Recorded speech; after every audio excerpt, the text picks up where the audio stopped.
Welcome to Speak Up and Stay Alive RadiOh with author, speaker, and your host, Pat Rouleau. Serving you a generous helping of everything you need to know to help you and your loved ones stay safe during any doctor or hospital visit. The program is not intended to replace medical advice from a licensed professional, but rather to encourage you to become a well-informed participant in your health and well-being. And now, your host, Pat Rouleau.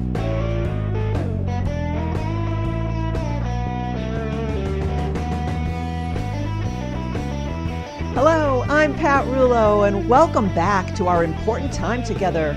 I'm always so appreciative that you care to listen, because that means we are on our way to making some positive changes. Changes in the way we choose to receive healthcare, and changes in how we as consumers are treated by big industry. And today, I'm going to share some scary military history with you that is impacting our health right this very second.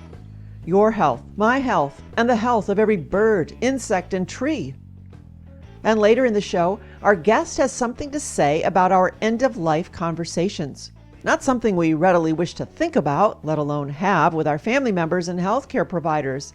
But just because something is difficult or unsettling doesn't mean we should ignore it. Guess what? It won't go away. So he has some valuable solutions to help us with that. Well, that must mean that this is the perfect time to get started, as I have some astounding revelations for you. And that can only mean one thing. It's time for the Healthcare Hazard of the Week. Recently, I had the opportunity to interview a fine man from British Columbia for my other radio program called Boil the Frog Slowly, which I co-host with my friend Sebastian Sanzota. And as a side note, I encourage you to listen to some groundbreaking guest interviews at boilthefrogradio.com. boilthefrogradio.com, where the topics revolve around the question, are politics hazardous to your health? Well, my guest at that time was Jerry Flynn. He is a retired Canadian Armed Forces captain who spent 22 of his 26 years in the military in the arcane fields of electronic warfare and signals intelligence. At the zenith of his career, he was the executive officer and operations officer at one of Canada's largest and most sensitive intelligence gathering stations, where for 2 years he personally directed some 200 plus specially trained radio operators and technicians. After that, he was posted into the National Defense Headquarters of Ottawa into the Directorate of Electronic Warfare. So he clearly has knowledge when he speaks about the extreme dangers due to the radio frequency given off by cell phones, smart meters, baby monitors, and other wireless technology.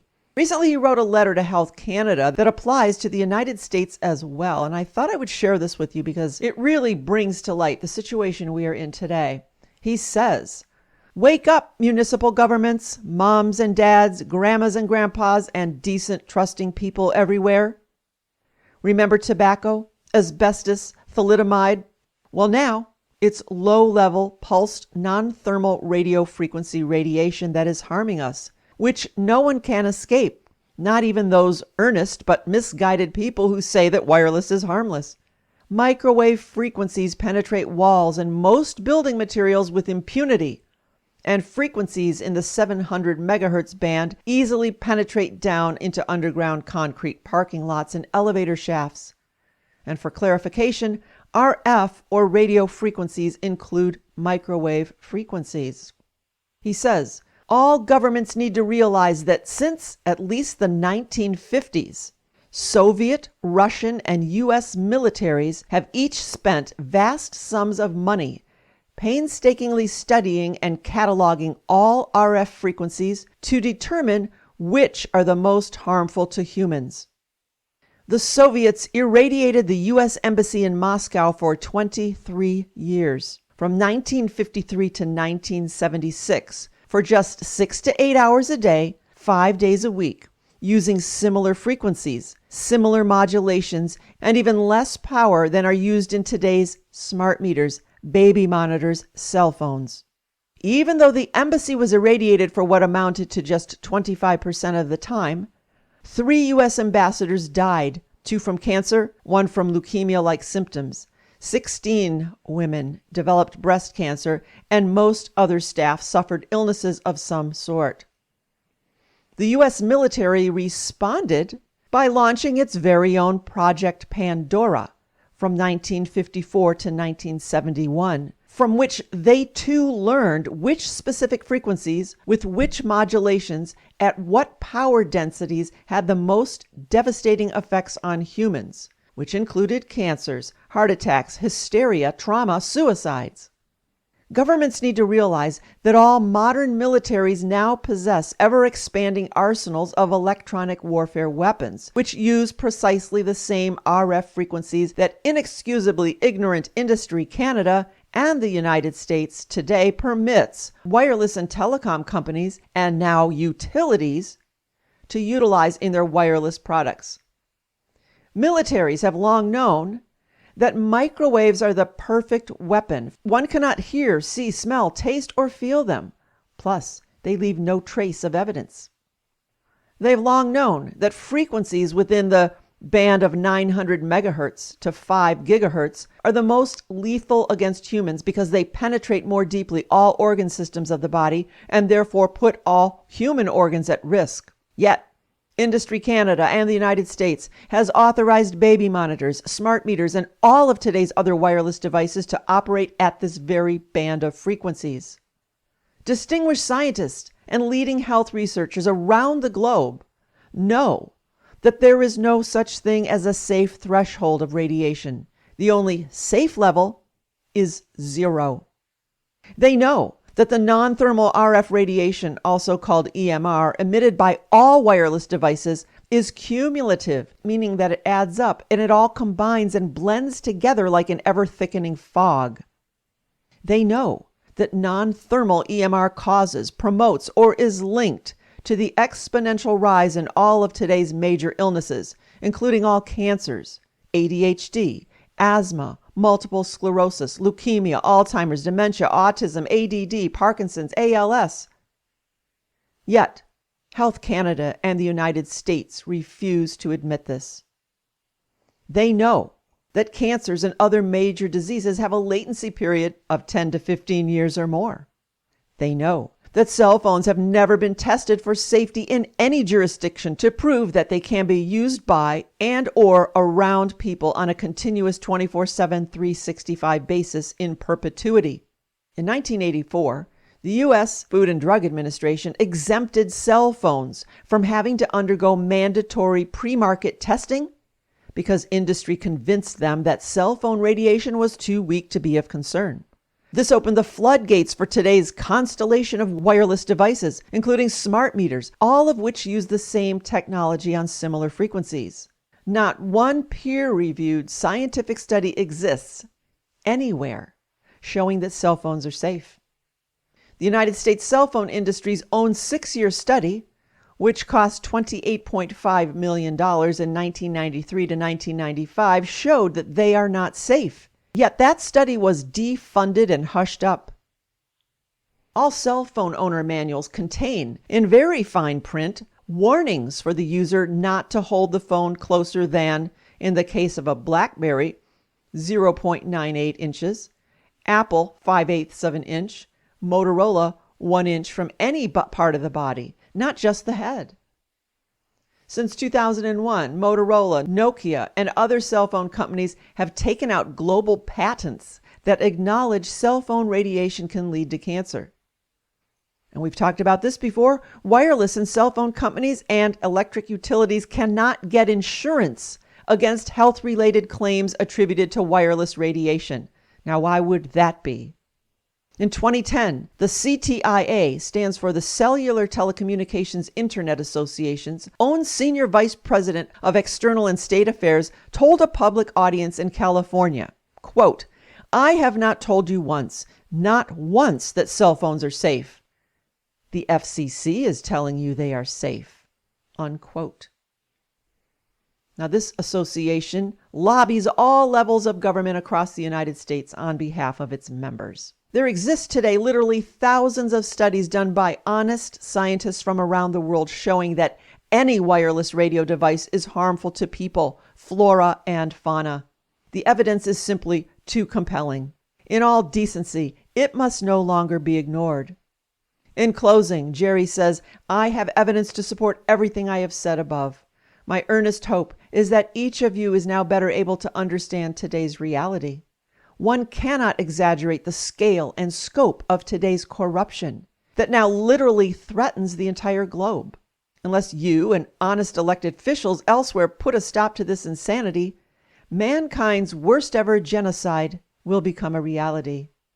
I am available to answer questions and will share my 500-plus slide PowerPoint presentation free of charge to anyone wanting it.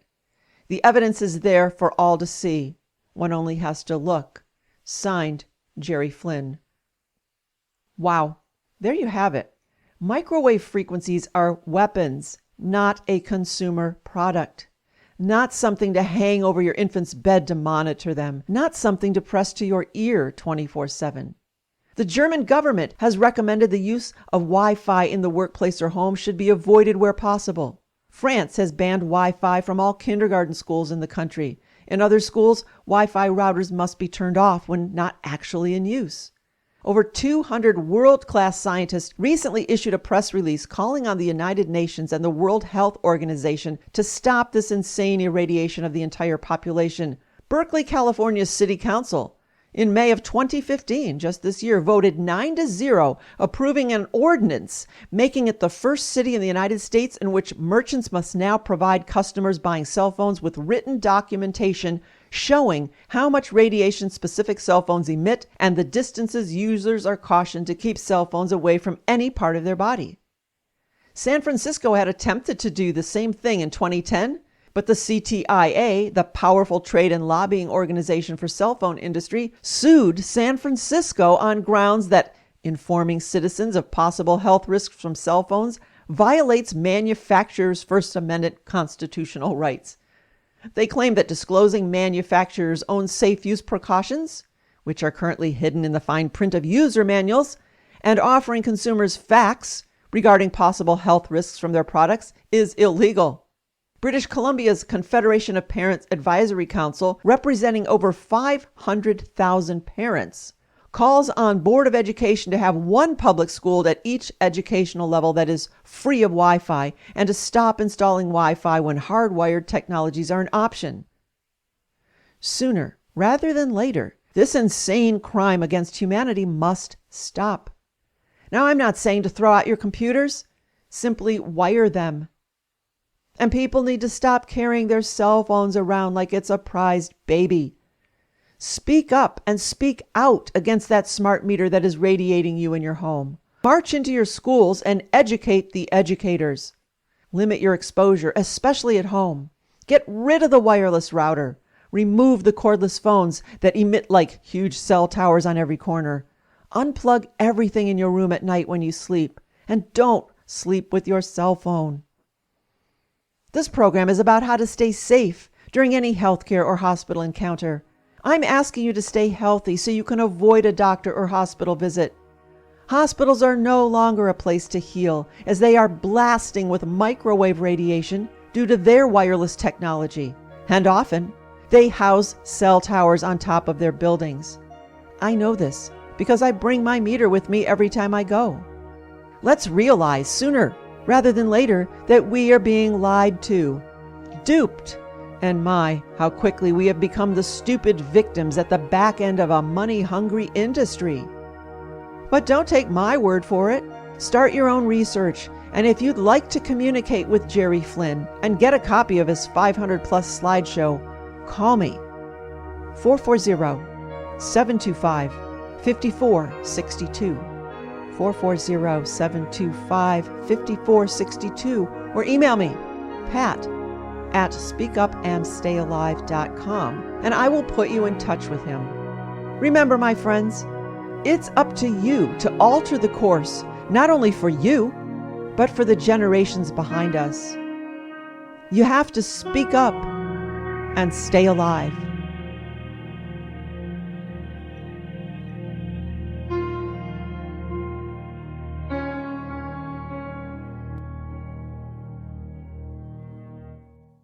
Now, Let's hear some legal news you can use. In the last few weeks, I've received at least 3 phone calls from different people in the area who find themselves in deep trouble. Why? Because they are either confined to a nursing home or other healthcare facility and never took the time to have a properly drafted healthcare power of attorney. And now, for many reasons, have been assigned a stranger by the probate courts to speak for them, to make medical decisions that they in fact would not make for themselves. My attorney friends at Schraff & King are local and they specialize in this. Call them today to discuss how they can help you with the simple paperwork. Everyone should have a healthcare power of attorney and a living will. So please get this done before next week. Or if you have old documents, they can and should be reviewed. Call Schraff & King and tell them I sent you. 440-585-1600. That's 440-585-1600. After the show, be sure to visit the website speakupandstayalive.com for more life-saving information. Plus, that's where you can purchase the book, Speak Up and Stay Alive, The Patient Advocate Hospital Survival Guide. Bring the book to the hospital with you. It's the best way to stand out and in a positive way. And remember, we donate 2 handmade pillowcases to either a troop member or to a local veterans shelter for every book sold with your name on it as the donor. So for a mere $20, you benefit, and so does some well-deserving warrior. Give a meaningful and useful gift that really says, I care. Give the gift of healthcare safety. Purchase the book, the patient safety logs, and throw in some of those icebreaker cards. It's a one-size-fits-all present that everybody needs. You can order online at speakupandstayalive.com or call me 440-725-5462. Listen to Pat Rouleau and Speak Up and Stay Alive RadiOh. Stay safe from little-known healthcare and hospital hazards. To learn more, go to speakupandstayalive.com. That's speakupandstayalive.com.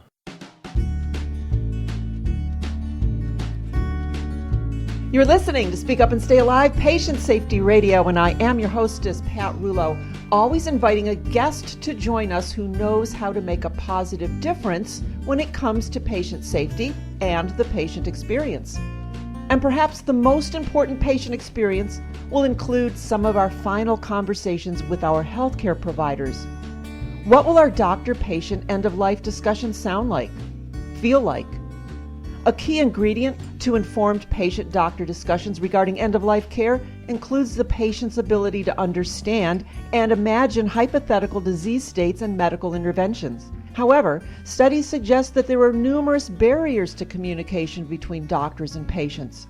But one innovation to surmount these barriers includes using video decision aids to reinforce end-of-life conversations.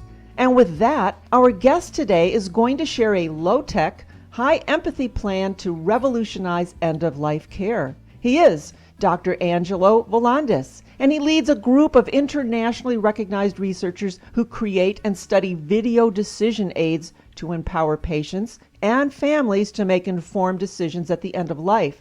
Angelo is a faculty member in the General Medicine Unit at the Massachusetts General Hospital and assistant professor of medicine at Harvard Medical School. His first book was just released and titled The Conversation, a revolutionary plan for end-of-life care, about how people can empower themselves to get the right medical care at the right time and on their own terms. And we're going to dig into the revolutionary plan right now. So welcome to the show, Angelo.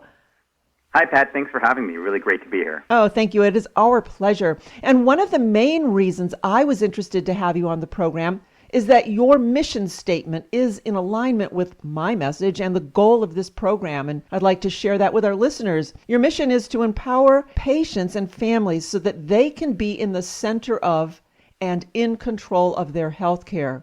You say that we firmly believe that the best patient-doctor relationships are based on open communication and shared knowledge, and that medical care must reflect patients' values and preferences. How then did you come to use videos to support this kind of shared decision-making?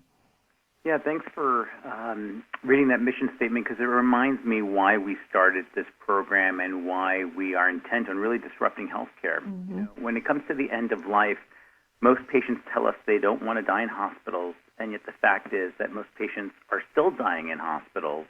And I think a large reason for that is that most doctors have a really tough time about having the conversation, this honest and frank discussion that we ought to be having with our patients and with our families.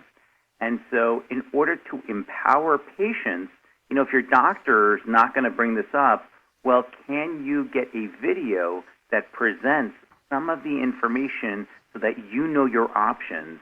And, as part of the book, we have released a free video, which is at theconversationbook.org. And it's a short video that really walks you through the process of what are the questions you should ask yourself? What are your options for medical care?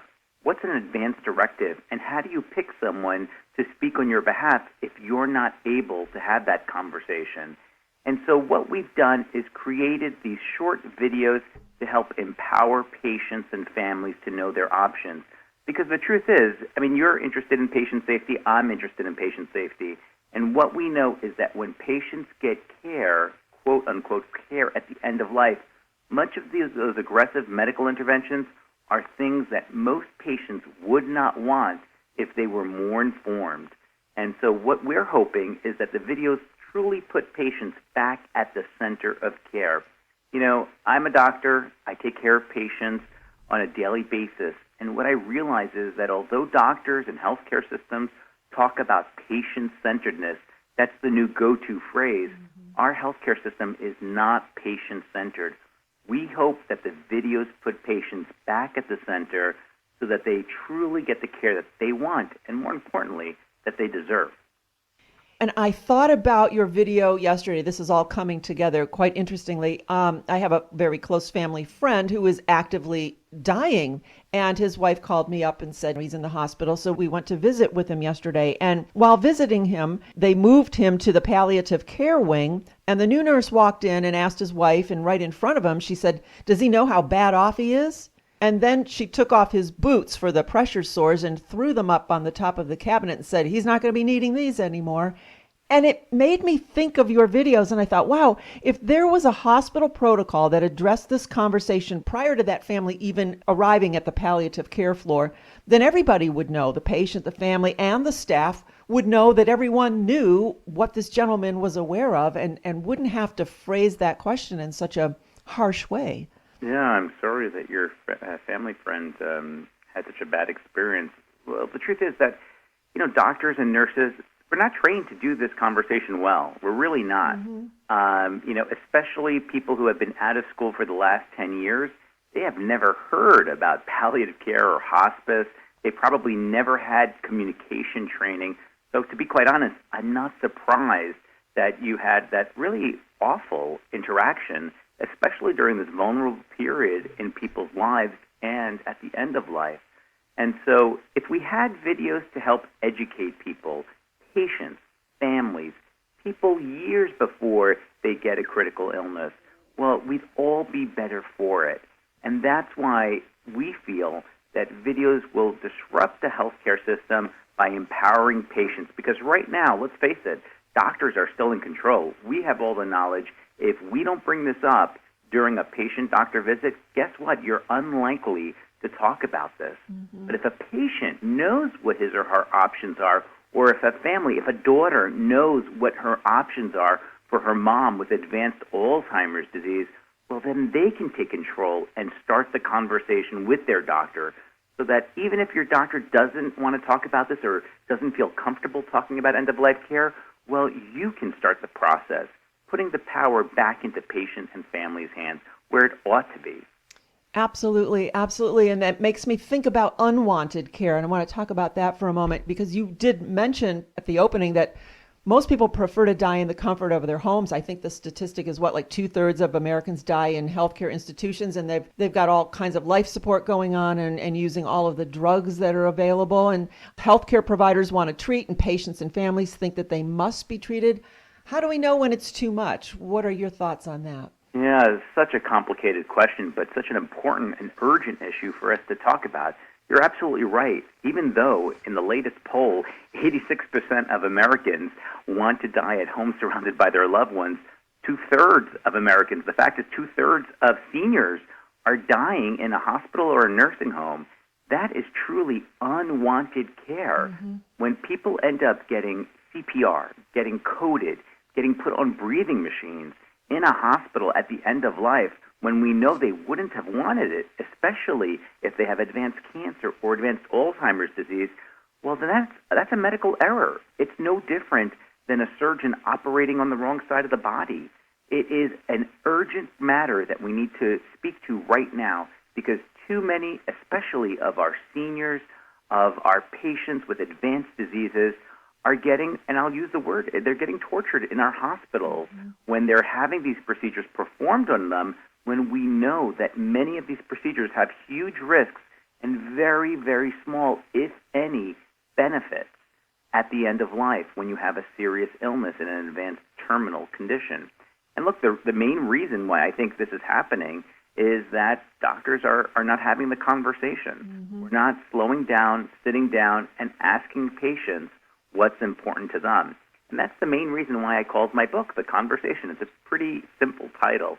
It is making sure that we are honest and having these discussions with our patients, not when it's 3 in the morning and you're vomiting and in the emergency room and you can't speak and you have an advanced illness, but we should be having this discussion years before, when you're feeling great, when you just ran the Boston Marathon. You should be having these discussions when you can have a discussion with a doctor and you have the opportunity to think about what's important to you and what your values are. Right, right. But I think due to the brute force of our training and the hours and the exhaustion, we forget, we lose sight. We even lose our navigation when it comes to remembering what's important, and that is making sure we are honoring and respecting the voices of patients. Right. But we've designed a healthcare system that often leads us not to do the right thing by assuming that everybody walking into the hospital wants everything done. I think we've designed a system that has failed people, especially at the end of life. And what's very interesting is that the IOM, the Institute of Medicine, came out with a report just a few months ago that stated end-of-life care in America is broken at every level, and it needs to be entirely overhauled. Right, and that takes us then directly to that conversation. And so as I was thinking about the conversation, that's broken down into 2 scenarios. One would be the patient and their family prior to a medical event, as you suggested, and the second would be the conversation at the institution level. So can you address both of those one at a time? The patient and the family, let's start with that. When and how do you suggest that take place? Absolutely. So I think when it comes to patients and families, this conversation about care at the end of life should happen outside of the healthcare system first. It should happen over dinner. It should happen at a holiday, perhaps over Thanksgiving, where everybody's together. And let's just talk about what's important to us, what's a good day, what brings us joy and happiness. And then let's talk about if you weren't able to do those activities, if you weren't able to go for a walk or to interact with your grandchildren, well, what are the sort of things you would or wouldn't want attempted in terms of health care? You know, these aren't really medical questions. They're really questions about life. And so I tell my patients and families, go ahead and start this conversation before you become ill, before any of this medical stuff happens, and then pick someone that you feel really represents who you are. Maybe it's a son, maybe it's a daughter, but maybe it's your neighbor who knows you far better than a family member. And then have this conversation with them as well. And what I tell people is when you start this process, when you pick what we're calling a proxy or a surrogate to speak on your behalf, you know, go ahead and record yourself having this conversation with them. And I tell people, go ahead and email that short video to yourself, to your loved ones, but also to your doctor. And someday that video might be able to be uploaded into your electronic medical record. And this way, when you do become ill and you do get admitted to a hospital, that hospital physician who's probably never seen you before can actually go through your electronic health record and see that you left a video. And that doctor can look at that video and hear your voice, see your face, understand what was important to you, and make sure that he or she is honoring and respecting your wishes. That's what I think people can do to take back health care, to start the process of having this conversation with their loved ones, with their surrogate, their proxy, years before they ever end up in the healthcare system. and then go ahead and start this conversation with your doctor. At the end of the day, it is critical that you have this discussion with your doctor, because your doctor is the only one who can translate what's important to you into what the healthcare system, the medical orders that the healthcare system needs in order to respect and honor your voice. But to go to your second point about how do we get this conversation going within medical facilities and within the medical culture, well, I think that's where we really need to think about even larger questions about what our society pays for in terms of having these discussions. Look, the way medicine works today is reimbursement. We pay for doctors to do things. We pay for them to do all these procedures. In fact, we pay for hospital beds to be full, not empty. I think we have to move from what we call these volume-based ways of reimbursing to value. I think we should pay people to deliver care that they deserve and that is consistent with their wishes. So I think there needs to be a lot of reform at both a policy level but also at a hospital level so that doctors understand that this conversation is just as important as performing CPR or doing a colonoscopy. Talking to your patient is just as vital to their health as doing all these individual procedures. So I think there's multiple things that we can do to change medical culture. And, I'm happy to say that the videos are playing a large part of that. We see throughout the country where these videos are implemented that it's starting to change the medical culture. And again, I hope people do take advantage of the free videos that we have online at theconversationbook.org so that they can start empowering themselves and getting the care that they deserve. Excellent advice. I like the idea of videotaping your conversation with your family members, because that would probably also even affirm your competency, that you were a lucid, clear thinking person when you made those decisions. Absolutely. Yeah. So let's talk a bit about advanced care planning and the specifics of that, making those decisions ahead of time and communicating those wishes to our loved ones and our healthcare providers. Are there any certain steps that a person should go through to accomplish this? Absolutely. So the first step is to recognize that you need to have this conversation early and often. And let's be clear, this isn't a one-off. It's not a one-time conversation, but a conversation that you have over time. And so I tell people the 4 questions that they should ask are the ones that I referred to earlier. First, what's a good day for you? What brings you joy and happiness? Second, if you weren't able to do those things, what sort of things do you or don't you want healthcare providers to attempt? The third thing is, what are your hopes and fears in terms of medical care? And the last 2 things are, 1, how do your spiritual, religious, and cultural beliefs affect your decision-making?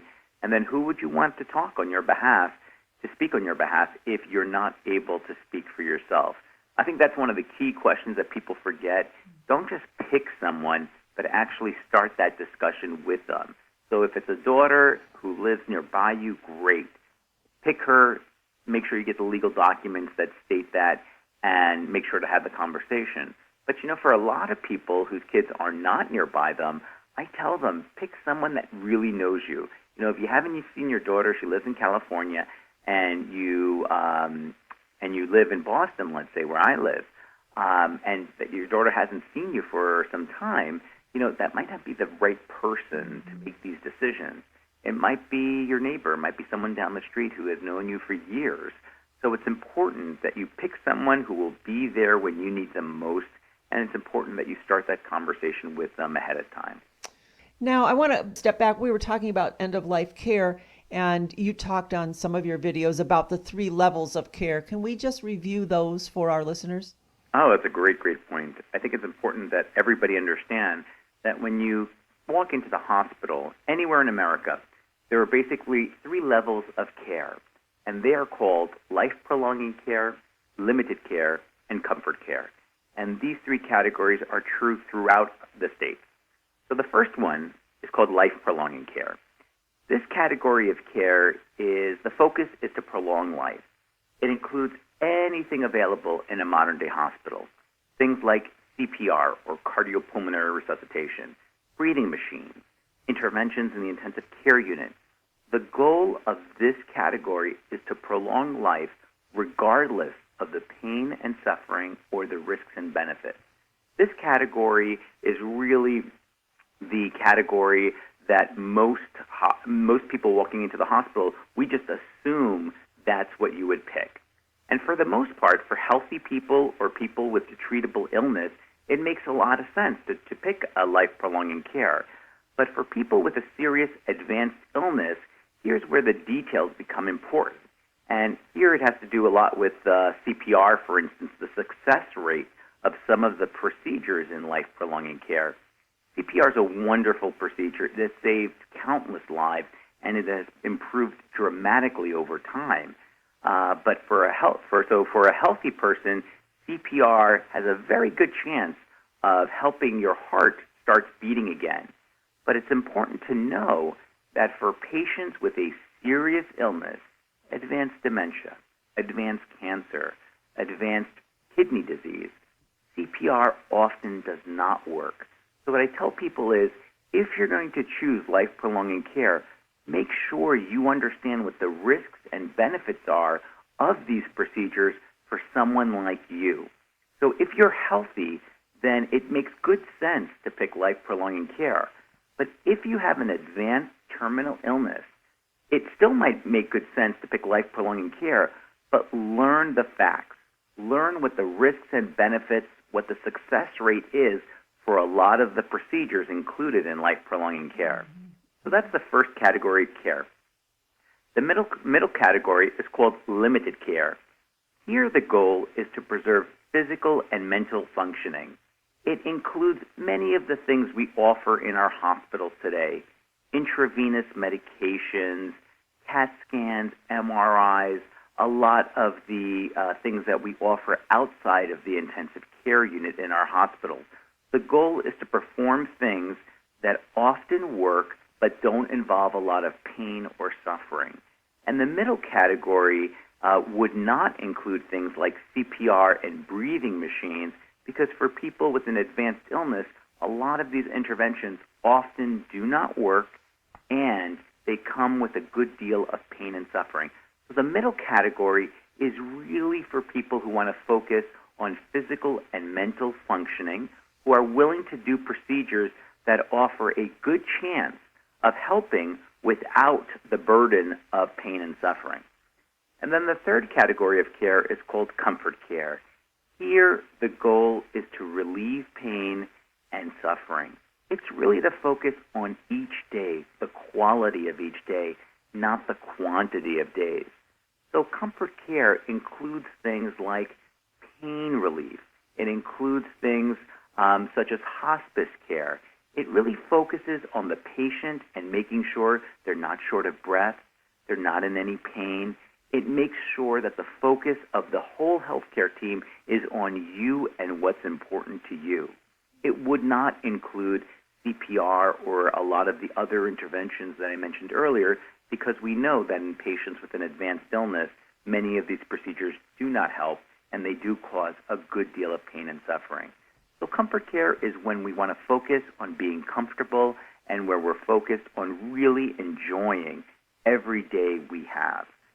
So those are the three categories of care: life-prolonging care, limited care, and comfort care. And those are the three options available across the country. And the online video that goes along with the book explains each one. So if you want to review them, go ahead and check out the video. Right, and that's at acpdecisions.org? Yes, we have actually the easier link to remember is theconversationbook.org. Okay. I have it on YouTube, so people can actually walk through and learn about the conversation and how to understand the three categories of care. Excellent. I think that's very important. I don't know that folks have a clear picture in their minds of where those levels of care lie. So now, listeners, whether they're patients or providers, we've got a great mix of both. If they want to find out more about you and contact you, how can they do so?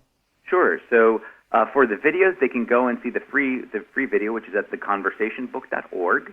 If they want to contact me, they can just go to angelovolandes.com. And if they want to purchase the book, The Conversation, it's available in every bookstore in America, independent, Barnes & Nobles. It's also on Amazon and BarnesandNobles.com. It's also available as an audiobook on Audible.com, iTunes, and it's obviously also as a Kindle and an ebook. It's pretty much available in any format and everywhere as well.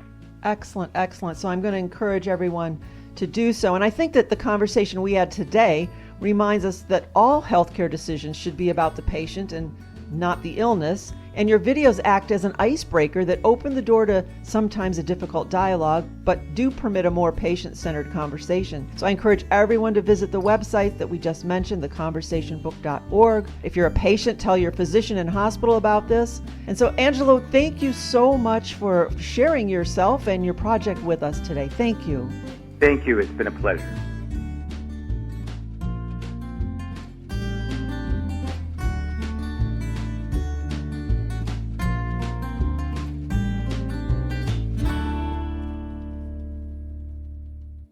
Tired of the same old presentations? Can you forward to slide 38, please? Are you looking for a new, out-of-the-box topic for your next event? Want your group to leave inspired, informed, and satisfied? No PowerPoint presentations and dim lights here. No snoring or snoozing goes on during Pat's presentations. To help your entire group, organization, business, or church stay safe during any healthcare or hospital experience, invite Pat to speak.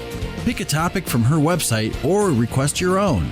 Visit her website, speakupandstayalive.com, or call Pat to discuss how she can make your next event fun, enlightening, and life-saving. Want testimonials? Go to the bulletin board link at the website for color pictures and comments from real people. Again, it's speakupandstayalive.com or call 440-725-5462. That's 440-725-5462.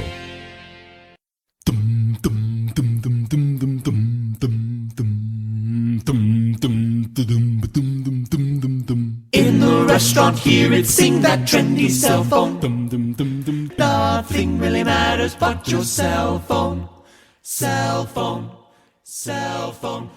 I want to share a quick cell phone story. Recently, I stopped into a Chipotle's on the way to the radio station to tape a show. There were 27 people in line, and yes, I counted them. As they waited in silence to place their orders, each and every one of them were feverishly absorbed by their cell phones. In the restaurant, hear it sing that trendy cell phone. No one spoke. All you could hear was the seriously obnoxious music that many say Chipotle's is known for, except people like it. As I watched the lovemaking in front of my very eyes, I wondered out loud to Bob, what is going on here? Look at these people. They are zombies, hunched over, two-thumbed, glassy-eyed, non-speaking zombies. And I asked, is this an addiction? Should we really characterize the intense consumer devotion to the cell phone as an addiction? A recent experiment using neuroimaging technology suggests that drug-related terms like addiction and fix aren't as scientifically accurate as a word we use to describe our most cherished personal relationships. And that word is love.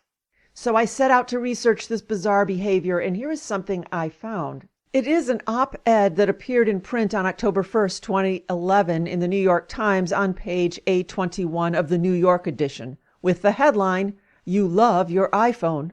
Literally. The author is Martin Lindstrom. He is also the author of a book, Brand Washed, Tricks Companies Use to Manipulate Our Minds and to Persuade Us to Buy. Now, in fairness, I also found others who disputed his words, but something is going on here, and I think his thoughts warrant some consideration. He writes, friends who have accidentally left home without their iPhones tell me they feel stressed out, cut off, and somehow unwhole. That sounds a lot like separation anxiety to me. Not long ago, I headed an effort to identify the 10 most powerful affecting sounds in the world. I found that a vibrating phone came in third, behind only the Intel chime and the sound of a baby giggling. Phantom vibration syndrome is the term I use to describe our habit of scrambling for cell phone we feel rippling in our pocket, only to find we are mistaken. And this is me talking. If you recall, I did a little segment on Speak Up and Stay Alive, Patient Safety Radio, on the faux cell alarm and ringxiety. All right, back to Martin. He says, similar to pressing an elevator button repeatedly in the belief that the elevator will descend sooner, we check our phones for emails and texts countless times a day, almost as if we will others to text, call, email, or Skype us. So, are our smartphones addictive, medically speaking?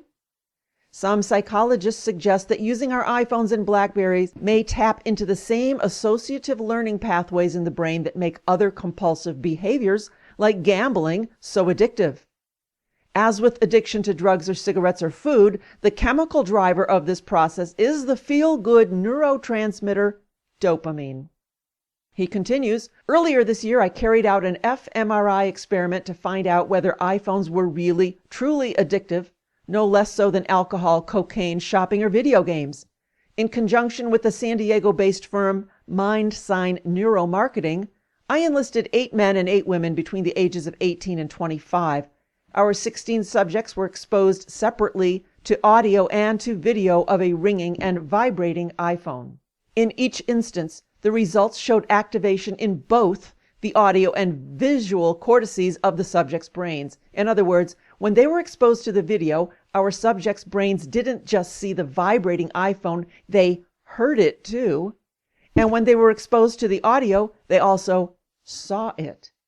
This powerful cross-sensory phenomenon is known as synesthesia. But most striking of all was the flurry of activation in the insular cortex of the brain, which is associated with feelings of love and compassion. The subjects' brains responded to the sound of their phones as they would respond to the presence or proximity of a girlfriend, boyfriend, or family member. In short, the subjects didn't demonstrate the classic brain-based signs of addiction. Instead, they loved their iPhones. As we embrace new technology that does everything but kiss us on the mouth, we risk cutting ourselves off from human interaction. For many, the iPhone has become a best friend, partner, lifeline, companion, and yes, even a Valentine. My best advice? Shut off your phone, order some good champagne, and find love and compassion the old-fashioned way. Cell phone, cell phone, cell phone, cell phone, cell phone. Well, there you have it, some crazy information about cell phones. And based on my hazard of the week, I'm hoping that it's clear that the frequencies given off by these and other wireless devices are known to do harm and have been used by military around the world to do harm. So why on earth are we so easily swayed into feeling that we have to have one of these in our hands at all times? And worse, pressed up against our heads. Now granted, many say they couldn't do business without a cell phone, and that may be true. But to hold one constantly, to drive with one in your hand, to forego eyeball-to-eyeball conversations with real people, to sleep with one tucked under your pillow, has nothing to do with doing business. Monkey business, maybe, but it's simply not necessary. And when it's not absolutely necessary, given what I shared with you today, turn it off. The radiation is ruining your health, your sleep, your productivity, your fertility, and really, your sanity. And the last thing you need is to land in the healthcare system that, as we know, is fraught with its own set of problems. Walk into a doctor's office or hospital, and you are in imminent danger of acquiring an infection that you didn't have when you walked in, an infection that just may cause you to never walk out again either. Compound that with the very real fact that hospitals are blasting with radiation. And well, I think it's quite obvious that you don't want to go there if you don't have to. So prevention, my friends, is the answer. Turn off the phone and go do something with someone you love. And that actually reminds me that Father's Day is around the corner, and my friends at Pioneer Waterland and Dry Fun Park in Chardon, Ohio, are offering half price for dads on Sunday. That's right, all dads get in for half price on Father's Day, June 21st. So grab a dad, doesn't have to be your dad, ditch the phone and go have a picnic. Hit the batting cages, the lazy river ride, the water slides, the arcade, the gift shop, and be sure to tell them that I sent you. Dads get half price, that's right, at Pioneer Waterland on Kyle Road in Chardon, or visit pioneerwaterland.com. Well, we are at the end of our time today, but if you want more, remember I speak to groups of all kinds and all sizes, so call me to arrange for an enlightening and entertaining event. 440-725-5462. That's 440-725-5462. Or email me at pat@speakupandstayalive.com. The "and" is spelled out. It's pat@speakupandstayalive.com. I'd love to meet you and your crowd too. Now come back next week for more life-saving information. My guest is just a regular person who experienced some extreme pain, visited over a dozen doctors with no diagnosis, and how she went from disabled to pain-free.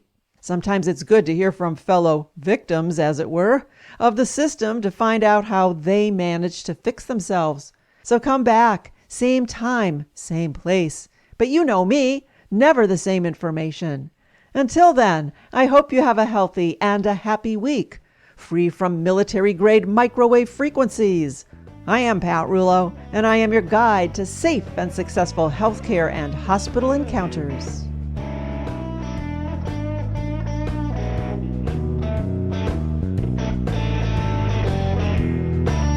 Listen to Pat Rouleau and Speak Up and Stay Alive RadiOh. Stay safe from little-known healthcare and hospital hazards. To learn more, go to speakupandstayalive.com. That's speakupandstayalive.com. It's summer, and that can only mean one thing. It's time to have some fun with your friends, your family, and there's only one place to do that: Pioneer Waterland and Dry Fun Park, 10661 Kyle Road in Chardon, Ohio, 440-285-0910, or visit the website pioneerwaterland.com. See you there.